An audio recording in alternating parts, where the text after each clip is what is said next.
Welcome back. Once again, finally, 3-week hiatus from the Pitlane Pals Formula One podcast. We are finally back, and it's been a little bit. My friend. We took some time off vacation scheduling. We've been busy working, Christmas vacation. I know you went skiing. Hopefully you kept your helmet on. Oh, yeah.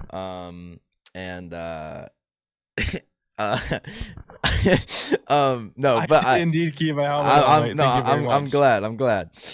Just to make sure, we do have something to talk about today, and I don't know if you could take any more brain trauma after, what we already went through this season. I'm just kidding. It wasn't that bad. I didn't do great either. Really we're going to open up with this. We didn't talk about it yet in our Abu Dhabi recap, but as a little bit of a testament, whatever, we started only this podcast half of the season, if even, and we skipped a couple races as well. For previews, but we did try and do predictions when we could. Hopefully next year we're going to do every race as much as we can, and it'll be a longer list. And I don't have every prediction. It doesn't really matter. But from what we did before every race, predicting what was going to happen, I predicted a total of, and this was from our first race that I think we did it for was Austin, I think. Was it? Or actually, it might be. What was before Austin? That's what I'm thinking. Was it Hungary before Austin? I think. Hold on. Could be wrong here. Actually, I don't know. No, because we did Singapore. Production team is checking it. No, I think it was Austin that we did it first for, and concluded again. Skipped a couple. I think this is like over the course of like 4 races. We did 3 predictions for like 4, maybe 5 races. I got 6 correct. My friend here in the Pitlane Pals hat, which is looking classy, unfortunately only got 4. So you said 3 races, right? No, we did like 4 races, maybe 5, but 3 predictions for each race, and you got 4 things correct. We're talking about 4 out of 12. Correct. Yeah, roughly. You went a couple weekends with 0. Didn't help your case. But it's okay. It's all right. I just wanted to get that in the air for the rest of the episode, just to set the tone that I am the true Formula One fan, and here I am joined by my Drive to Survive companion, who I brought along for the ride. No. That is not gonna be either way. We got way too many things incorrect. We got way too many things incorrect. I was about to say, I'm gonna say this, okay? Congratulations, my friend. You've done an amazing job. You were incredible at guessing, and I know I might have not shown all of my potential, but I will say I was not the person who was blamed in the shorts and framed as a Drive to Survive fan. Because I got okay? 0 for 3 one weekends. No, we did do some shorts. Maybe like I think I covered 2 predictions in the shorts. And my guy here in the other hat, which is not a Pitlane Pals hat, was actually framed as a Drive to Survive fan. So I'm not gonna be sitting here being called as a Drive to Survive fan. That was because no, you kind of did me dirty though that time, because you posted my predictions after the race, and not yours before. Like, so they knew when watching mine that it was incorrect. When they watched yours, it was before the race, and so they didn't know yet. And I think you also went 0 for 3 that weekend, and my predictions were like barely wrong. The thing is, right? Like, my day only has 24 hours as well, so I'm trying to get through this workload here. Okay, I really am doing my best. All right. Anyways, I got bragging rights for the off season. Because I got we did so bad though. To be fair, we were predicting just like a lot of like bullshit. Like we were just like exactly. Part of the fun is to just throw something completely exactly. Something fun. Like I remember one of my logic for one of the Haas. I had Haas finishing the points because Kevin Magnussen had nothing to lose. So I mean, I feel like it's something that can happen, it's something no to consider. question. It's something to consider. Yeah, Um, you never no, know. but yeah. Anyways, we only have a little bit to talk about regarding recent news. Nothing much has happened since the season concluded, other than True. Liam Lawson being promoted to Red Bull officially, which we basically kind of knew was going to happen. We've talked a lot about that all season, and all I've said all year, and it won't change, is that Yuki Tsunoda deserved it more. With that being said, I'm not rooting against Lawson. I'm rooting for his success, but I do hope Yuki Tsunoda gets out of there. Bro has been Lawson's number No, one I'm hater Yuki all Tsunoda's biggest season supporter. long. I'm Yuki Tsunoda's biggest supporter. Those are two different things. Okay, that's it. I'm Lando. I'm a Lando fan normally, but I feel bad for Yuki. He's beaten every wrench they thrown at him. At some point, I feel like they were just like, "Fuck, we can't prove that this guy doesn't deserve the seat, huh? Well, fuck it, we're just gonna promote him anyways." So I don't know. It's unfortunate for Yuki. I do hope he gets out of there because I think Horner was saying, you have at some point you have to consider, keeping a driver around that long. I bet if Lawson does bad and Yuki's still there midway through the year, they will switch him because they're known to do that. Yeah, I think so too. But I think if Lawson's doing well enough, they won't, and then Yuki will probably be looking for a seat in 2026. Where do you think the best landing spot for Yuki Tsunoda could be if he were to leave Racing Ooh, Bulls? difficult question. So I One feel like, one thing comes to mind. Yuki Tsunoda is a very, very. It's an incredible example for how the Red Bull driver system and especially the youth problem, the youth system is a bit of a problem because Yuki has been performing and Yuki has been doing well, but he never got the Red Bull promotion. So I feel like he definitely needs to get out of Red Bull for sure. Even if there were the option to get up to Red Bull, I'd honestly say just get out of there, mate. Honestly, get out of it. Um, my first thought was Alpine, but Alpine has been terrible until the rest of the season. Mm, I want to add to that really quick. The Alpine thing is interesting. It's something I didn't consider until I saw that Jack Doohan's not guaranteed a contract through the end of the I year. saw that as well. And a part of me I saw wonders that if as that well. is because Yuki Tsunoda becomes available. They like the idea of going after Yuki if Doohan's not performing. I think I've seen something that was more towards Colapinto. Really? Okay. That if Doohan doesn't perform, he will be replaced, or at least like there will be an option for Colapinto to join in. Yeah. What about so I know the thing is tricky here because they're never going to get rid of Fernando Alonso at Aston Martin, and Lance Stroll is unfortunately Daddy's little sugar plum. So I don't know if it's possible for an opening, but Yuki Tsunoda at Aston Martin makes a lot of sense because soon to be engine provider for Aston Martin is Honda.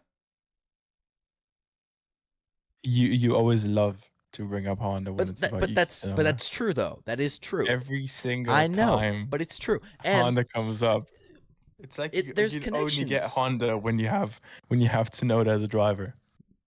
No, but you can only get Yuki when there's Honda as a engine supplier, perhaps. But you Yeah, have to maybe. consider that is a real thing, though. That does matter. And in nationality and representation does matter. Honda would like to have a Japanese driver driving for their Japanese car company. That makes a lot of sense. And True. because of that, Lance Stroll sucks. If they somehow Lawrence like gives him like a little like toy to go play with, like in tennis or something, can get him out of there. I could see if there was an opening at Aston Martin that was clear, I would 100% say that is the clear option. That makes a lot of sense. It makes a lot of sense. It does, but I feel like at Aston Martin you just kind of stall in a way. Mm-hmm. Because I Fernando feel like Alonso it's is not still really young. a team. Not what I'm trying to say, mate. But it's just not really a team where you like. I don't know. I feel like Aston Martin is just a team you kind of look out for like, oh yeah, Alonso's going to be doing his last few years at Aston Martin. Ah, okay, it's Lance Stroll. So it's not like you've actually had that like young and new energy in Aston Martin, at Remember least who in they my have? opinion. Well, they do have that next They do year. have Nui. Oh. Yeah, but like driver wise, I mean, Yeah, but if this is a team that could become competitive, and if Fernando Alonso gets out the door at some point and finally decides to hang it up, even though he's so young and in his prime, he's in his there prime. could be an Bro never opening left for his Yuki prime. Tsunoda there. I don't know. I think that is the two teams I lean towards are Aston Martin and Alpine. Because where Yeah, else? Haas maybe. If Ocon sucks, perhaps. Yeah, I guess. Which, I guess. you know, Which could very much happen. could Yeah. happen. Yeah, Yeah, I don't know, we'll see. but I did see I that Yuki reportedly is getting interest from teams though, and I think that makes sense to me too, because I do think he deserves that interest. I don't think he's like some bum. He's proven to be a very consistent, reliable driver. So, yeah, Yeah. I think that's something to consider. I guess other than that, not much has happened in the world of Formula One recently.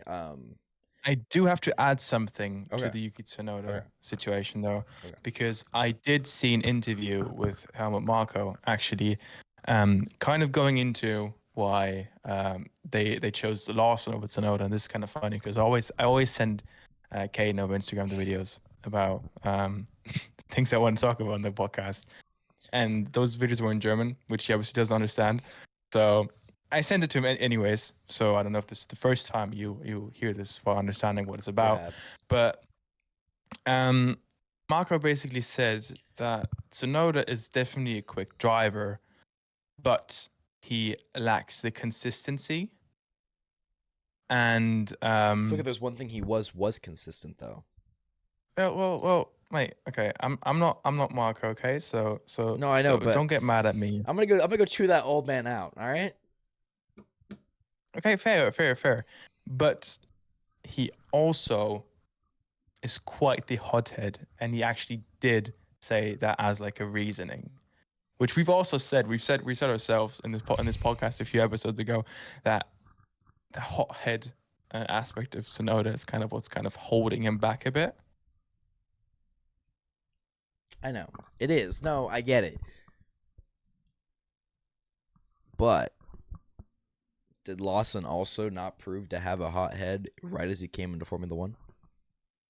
And what's a good driver without a little competition? What's a good driver without a little passion, a little flame? I don't know. I get it. He's a little It's just like hot-headed it's. hot heated on the I mean, radio. hothead is one thing. Hothead is one thing. Okay, but Marco also said that like the aspect of trying hard and trying to fight with people that are like above your caliber and then like getting triggered by it is okay, but they just kind of think that since he would be racing next to Max Verstappen, it would basically make him lose his mind because he wouldn't be able to outperform Max. So they were worrying that that could be a problem. I guess in the same sense the same thing could happen with Liam as well. But that's just what Marco said. So, and this was not my decision. Whatever, Nicholas. Wait, I don't know why you promoted Liam Lawson. I don't know why you would do that. Anyways, no, I do think it makes sense. But at the end of the day, the thing is settled. So probably Yuki will hopefully get out of RB. I don't think I think he's been good enough to definitely confirm he should get a seat somewhere in the future. Yeah. So I'm rooting for him to, I feel bad for the guy that he didn't get that opportunity, but regardless, I do think going against Max Verstappen is a death trap, and so Sure. Liam could suffer the same fate. Moving on to driver lineups for 2025, been a lot of driver moves this offseason. So I thought we would take the time to rank and place 1 through 10 each driver lineup and how good we think they're going to be. So what we'll do, I will say, is we're gonna go through. I'm gonna list a driver lineup, and we're going to, I'll say it this way: I'll list a driver lineup. We'll discuss it and you'll place them at a certain position, but feel free to move them around. That sounds great to me. Okay, I thought you were gonna say confusing, but I think that makes sense. Okay, starting with Alpine. It's 10 driver lineups, so Yeah, so we'll place them. Just place them on your board, roughly, and then if you need to move something around, feel free to do so. all right. We're not. all right, It's all not. right. It's not like a blind ranking. Not like one of those. Okay. Like, yeah. Okay. Alpine has Pierre Gasly and Jack Doohan for 2025. It's hard to rank the rookies. It is, because I don't want to hate on Doohan, but obviously I would say he probably has the least amount of upside out of all the incoming rookies if you were to make a prediction. But no disrespect to Jack. He is an experienced driver at this point in his career. Because he is a little older, it took him a little bit to come in. But yeah, I don't know. I would say Pierre, to me, impressed me a lot last year. And True. I think that could continue very well into 2025, especially without... Now he's clear number one. There's no competition there. He will get priority. Mm-hmm. So I would say, for me, off the top of my head, just based on well-rounded, I'm going to put Alpine at 6 right now. I think Gasly brings him up, but Doohan I'm just unsure about. So, and again, We do agree number one is the best, right? yes. Okay. Just to make So sure. I'm putting them at 6. Okay. Gazzy has been popping off. That's very true. I'm just a bit worried about the Alpine as a car because they were lacking Just all driver season. lineups. Just driver lineups. We're not predicting it. Shoot. We're not predicting where we think they're gonna finish. We're predicting. We're just saying, ranking the driver lineups. Okay. I would put them at position 7. Okay. I actually did like a little lineup board on my phone just now, so I don't forget because I feel like I would forget. Mm-hmm. Yeah, no, I feel like I will too, but I'm good. It's all right. I got it off the top of my head because I have to look at the names. So 7. Okay. Moving on to Aston Martin, Fernando Alonso, and our favorite boy, Lance Stroll. Lance Strulovich. I think this is now tricky. This is these two that we're starting off with are hard to place. Fernando Alonso is way up here, and Stroll is way down there, way down yonder. I think because of Fernando Alonso being so good, I'm going to put them right above Alpine at 5. I know Stroll sucks, but Fernando Alonso is that good. That is the thing. Fernando Alonso is that good. Like, there's the 3 best drivers in the grid. If equal machinery are going to be Lewis Hamilton, Max Verstappen, and Fernando Alonso any day of the week. So I think because of that, I had to put them, because it's like, Lance Stroll brings them down to 5. If it was Fernando Alonso and literally anybody else, they'd be one of the best. But because it's Stroll, they're going to be at 5. And it's just a little better than Alpine, because I think if you're comparing Gasly and Alonso's a lot better. And Doohan and Stroll, I don't know about Doohan yet, so, a little bit better. That's exactly why, for me, I would actually put Aston Martin on 6, position 6. But still above Alpine. Because I do agree with you. It's like, it's above Alpine. Yeah. Alonso is up here. Stroll's like out of frame for you guys. But at the same time, he is not like, he is at the top of the drivers, but he's not like the best of the best. He's like P3 or something, P4, something along those lines. So for me, he's just past P5, but like, he does push Aston Martin up there, but just not as much. Right. Because Stroll is just really just only putting up negative points for me. Okay. So we're kind of on similar pages right now. We're just like, I'm shifted up a little bit. Hamilton and Charles Leclerc. Oof. I think this is number 1. Do you actually think that? I think so. I Okay. think based on driver lineup, this is number one. Max is that guy.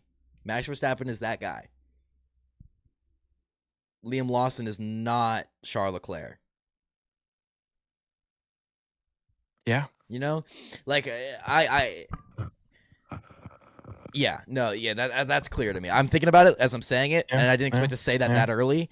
But yeah, no, I think Hamilton Leclerc is the best driver lineup in the sport, given that Hamilton is still who we think he is.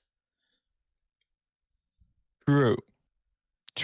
And I actually will agree with you. I Mhm. will put Ferrari on pole as well. But also because of the fact that we're not actually putting the team into consideration, because we know how Ferrari sometimes tends to Yeah, of fuck up course, some bits and but we're bobs. not doing constructors Um, championship predictions. So, yeah, like, if we were, I'd be putting exactly. them lower. But we'll talk about that closer to the season start. That's Yeah. like a preseason We testing. gotta spread out the content. We Yeah, gotta spread yeah. out the One thing content, at a bro. time, my friend. One thing at a time. But yeah, so you would agree then? Yeah. Okay. Yeah. Should I do the next one or? You want to go first? No. We split at half. We at 3 right now. We have 3 teams, so we Okay. split at 5. Okay. You know. All right. Haas with Ocon and Behrman.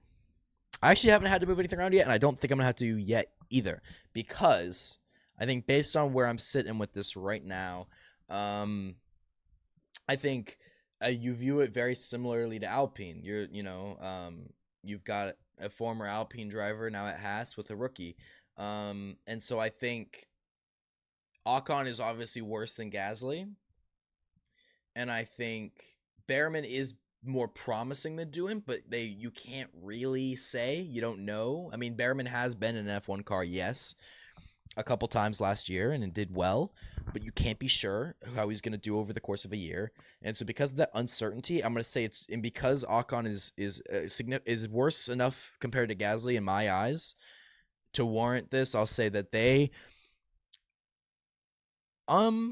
let me think about this before I say it, so I don't have to move something around later because I don't want I was about to. to say because like Hold on. it's getting kind of tough since we Yeah. do have to also Hold rank on. some pretty low. Let me think about something. Okay. No, they're going to go here for sure. Okay. Bro's got the board in Okay. front of him right now. This actually, you know what? It's kind of hard to rank them that low if you just said that they're not all that these bad of a drivers' pairing. pairings look good. They're not that bad, but I'm actually gonna have to put them lower than I thought I was going to. But I still like again, just it's a downgrade from Alpine, and I think there's a few situations here where we're coming in with the, comparing the existing drivers, comparing in them with the rookies. The rookies I think are very indistinguishable. We don't know yet. Obviously, Behrman isn't officially a rookie, but you get the idea. Yeah, no, I get it. No, but because of this, I'm gonna say Haas does have the 9th best driver lineup. I already put this down as you were talking about it because I kind of had like, wait, no, they might be 10 actually. They're 10. They're 10. I'm sorry, they're 10. They're 10. They're 10. They're 10. They're 10. Yeah, because I just realized They're 10. Yeah, I'll explain later. Oh my god. Oh my god. I'll explain later. Okay. So, believe it or not, actually, I would personally put them at 9th. I have high hopes for Behrman. I do too. I do too. It's just Ocon worries me. Went in from. Ocon worries me, but Ocon's not that bad. He's not that bad. No, but I know he's not incredible, but he's not he's not horrible.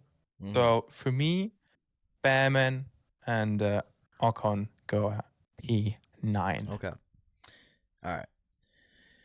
Next up, I have Kick Sauber,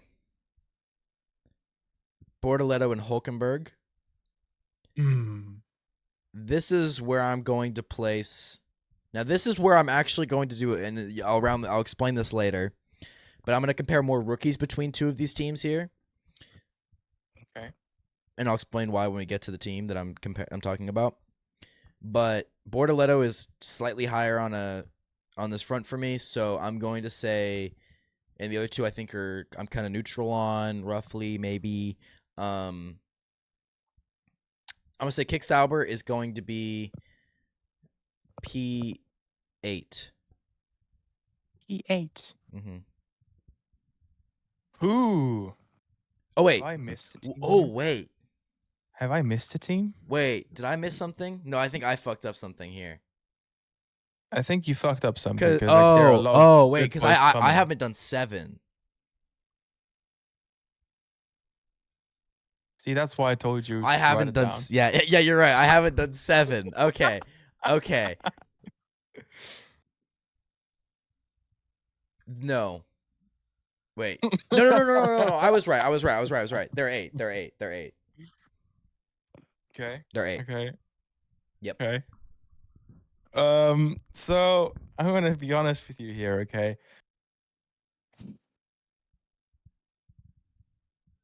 Maybe I'm gonna get like flamed for this. Then we'll just put this into a short. But I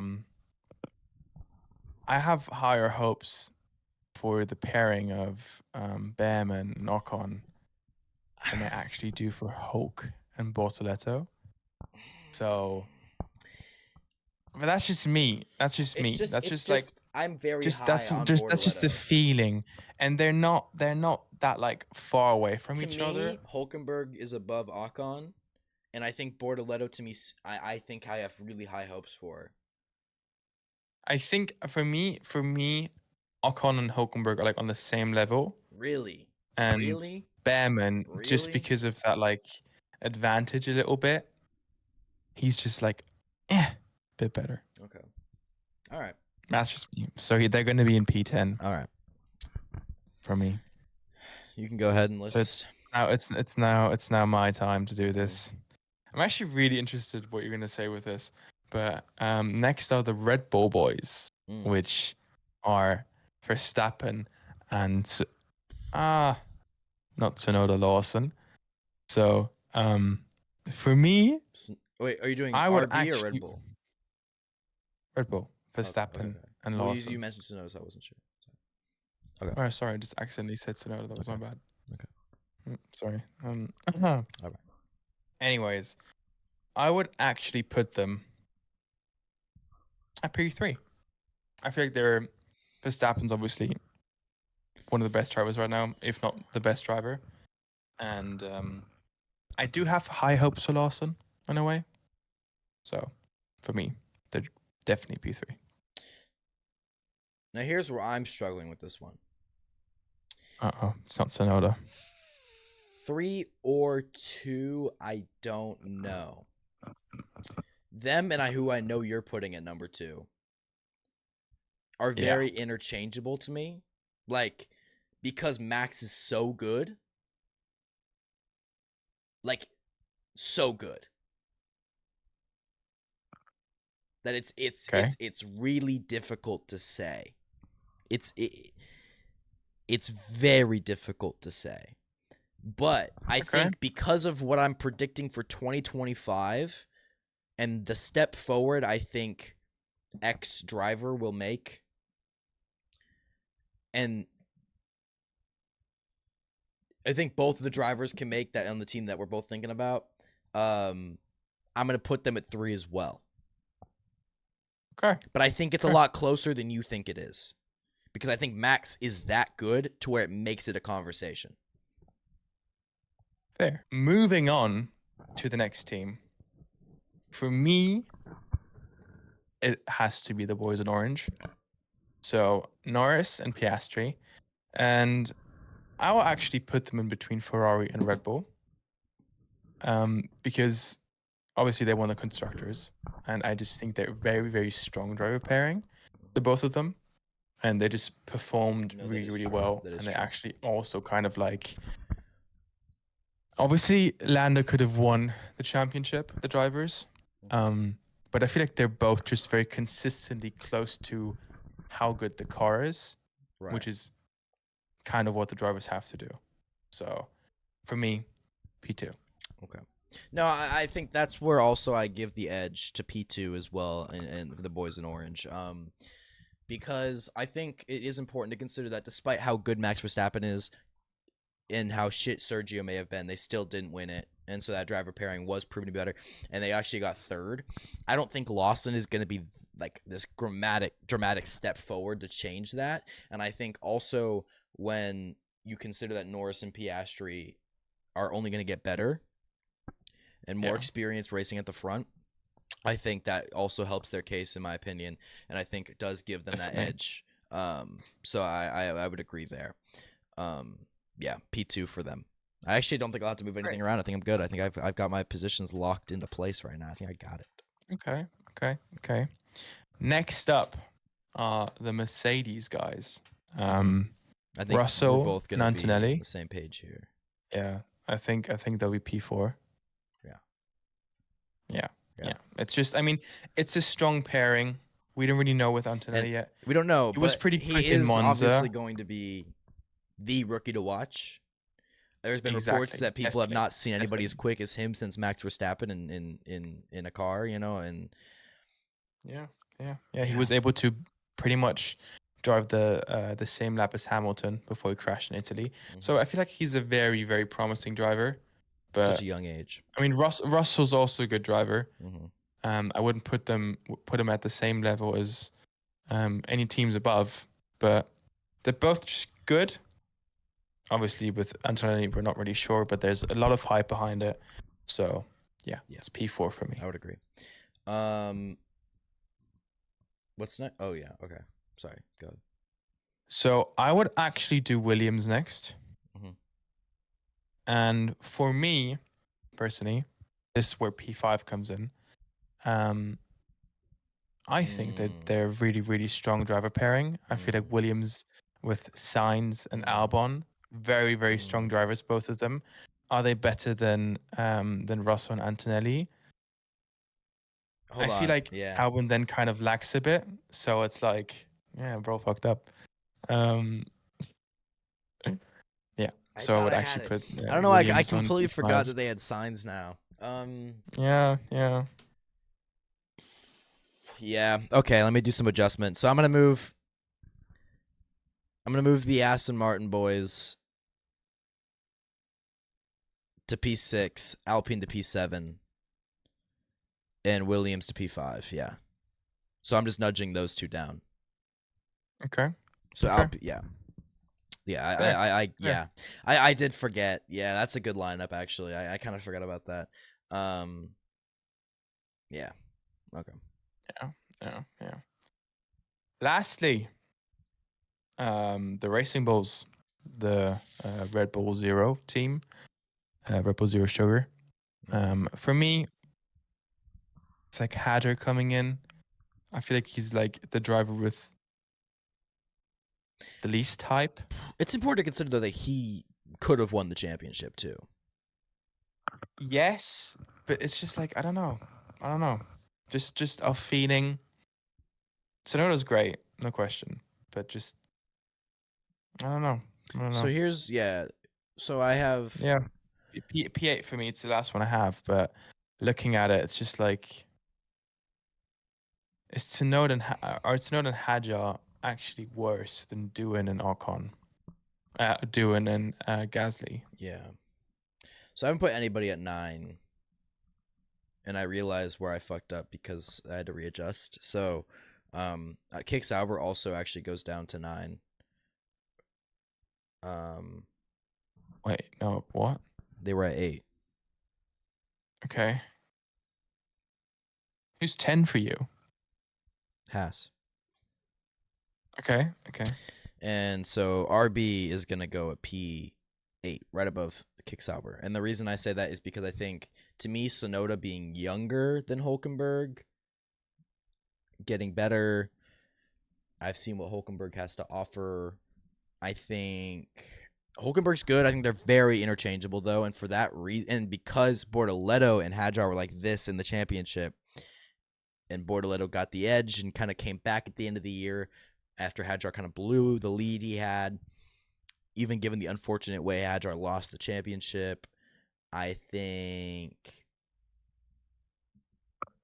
because of that, they have the edge over Kick Sauber and Haas, in my opinion. Those are the only two. I'm very high on Tsunoda, though. That's important to remember. So that is my conclusion. So to conclude, I have my top 10 would be ranked Ferrari number 1, McLaren number 2, Red Bull number 3, Mercedes number 4, Williams number 5. We might be in the same. Are we?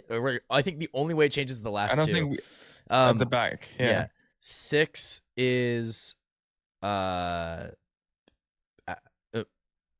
Martin. 7 is Alpine. 8 is RB. 9 is Kick Sauber, and 10 is Haas. It's actually kind of funny because we have the exact lineup, like fully the same, but only the last two. Yeah. I have Haas in front of Kick. So that's generally where we, as I guess, are just putting these pairings. And I think that's a pretty safe bet, I would say. So honestly, I agree. Yeah. Yeah, we're going to have a hard competition to see who does better those last two. No, I'm just kidding. Now, the Constructors' Championship, we might have a different conversation when we do predictions for that later in the offseason. This is not Constructors' Championship prediction. This is only drivers. Just driver pairings. Yeah. And where I would put them. And again, granted, I don't know dramatically where I'd see the Constructors finishing too differently other than the front. But that's a different conversation. Anyways, I think to conclude... I have one more thing. Okay. Or do you have something else? Nope. I should have said this before, but there was also a different interview with Helmut Marko, which I thought was pretty funny. You know which one I'm talking about, actually. He was talking about how Max Verstappen, obviously, is now expecting a child. Oh, yeah. Because Kelly Piquet is pregnant, right? And there was an interview with Marko, and he was talking about how he was asked a question about if he thinks Verstappen will be slower when he has a kid. And Marko responded that normally you always say with drivers, when they have the first child, they lose 3/10. But actually for Verstappen, that doesn't matter, because when he loses 3/10 of his speed, he'll still be above the others, which is like, true. Damn. True. Like true. It's true. Verstappen is that good, unfortunately, for the rest he of is us. That guy. Yeah. He is that guy. He is good. Yeah, no, I think that is a great way to round off the episode, because that is an amazing quote from Helmut Marko. Thank you all for listening to this episode of the Pitlane Pals Formula One podcast. We will hopefully get back to doing some more regular episodes soon, but we kind of got to figure out what to talk about because it's boring right now. The F1 news is a wasteland. But sorry, I have a horn honking in the background. Sorry if you can hear that. But thank you all for listening. Make sure you follow us on Instagram, Spotify, YouTube, TikTok, all the places per usual. And thank you all for listening. Goodbye. Goodbye.